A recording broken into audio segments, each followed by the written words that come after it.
The fires rage on in Northern California. Fueled by strong, dry winds, the blazes spread across the region within days, leaving a trail of devastation behind.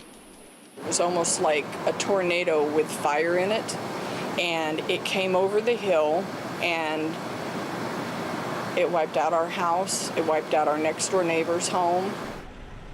The largest blaze, named the Carr Fire, has engulfed around 40,000 hectares in Shasta country since late July.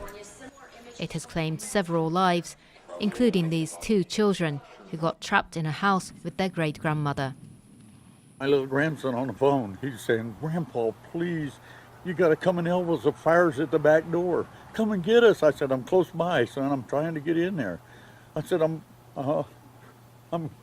right by you." I said, "I'm right by you, honey. Just hold on. Grandpa's coming." The victims also include two firefighters. They were among the more than 12,000 men and women battling to contain the blazes. California is no stranger to wildfires, but this fire season is proving to be particularly difficult.